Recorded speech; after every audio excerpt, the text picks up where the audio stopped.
Hi అండి, నేను మీ రాఘవరావుని. రోహిత్ శర్మకి ఇది ఆఖరి మ్యాచ్ అని ట్రోల్ చేసిన అందరికీ కూడా రోహిత్ శర్మ హిట్ మ్యాన్ సరైన సమాధానం ఇచ్చాడండి.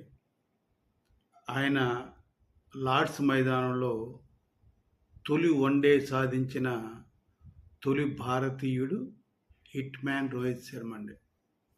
అంటే లార్డ్స్ మైదానంలో వన్డేల్లో సెంచరీ కొట్టిన తొలి భారతీయుడు రోహిత్ శర్మ అండి. అది ఆ ఘనత సాధించి ఆల్మోస్ట్ ఆల్ గెలుపు దగ్గర తీసుకొచ్చాడు. కానీ అతను ఒక్కడే సరిపడు కదా. కెప్టెన్ శుభ్మన్ గిల్, విరాట్ కోహ్లీ, ముగ్గురు మిగతా వాళ్ళు సరిగ్గా ఆడలేకపోయారు. వాళ్ళు కరెక్ట్గా ఒక్కరి క్లిక్ అయిన మ్యాచ్ మనం గెలిచేవాళ్ళం. అదేంటి, హైయెస్ట్ రన్స్ స్కోర్ చేసింది వన్ డేలో ఇంగ్లాండ్. దానికి జస్ట్ 27 పరుగుల తేడాతో ఓడిపోయాము. 360 పరుగులు మనోళ్ళు కొట్టారు. ఈ ఘనత సాధించడానికి ఆయువు పట్టుగా ఆడింది రోహిత్ శర్మ. ఆ స్ఫూర్తితోటి మిగతా బ్యాట్స్మెన్ కొనసాగించారు. అటువంటి రోహిత్ శర్మని ట్రోల్స్ చేస్తున్నారు. ఇదే ఆఖరి మ్యాచ్ ట్రోల్ చేశారు. వారందరికీ ఇది సరైన సమాధానం. హిట్ మ్యాన్ రికార్డులు ఎవరు కూడా ఛేదించలేరు, సాధించలేరు. ఎందుకంటే ఈ వన్డేలో తొలి సెంచరీ చేసిన భారతీయుడు.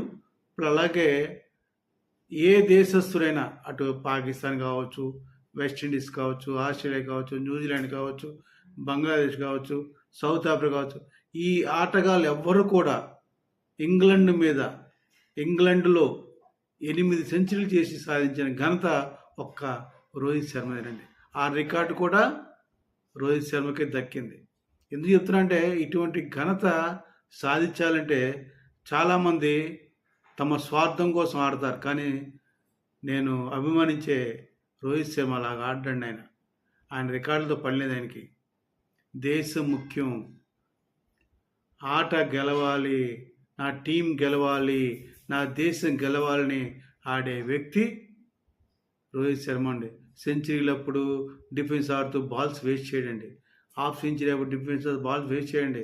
6లు 4లు కొట్టి హాఫ్ సెంచరీ పూర్తి చేసుకుంటాడు, సెంచరీ పూర్తి చేసుకుంటాడు. అంతేగాని డిఫెన్స్ ఆడి ఆటని చంపేయడండి. అటువంటి గొప్ప వ్యక్తి రోహిత్ శర్మ. అటువంటి వ్యక్తి మీద ట్రోల్ చేస్తున్న ఎదవల్లారా, ఒక్కసారి అటువంటి వ్యక్తుల ఘనచేత తెలుసుకోండి. అంతేగాని ఇటువంటి నీచమైన మాటలు మాట్లాడొద్దని ఈ యొక్క వీడియో ద్వారా వాళ్ళకి తెలియజేస్తున్నాను. ఇటువంటి ఘనత సాధించిన రోహిత్ శర్మకి అభినందనలు తెలియజేస్తూ విరమిస్తున్నాను.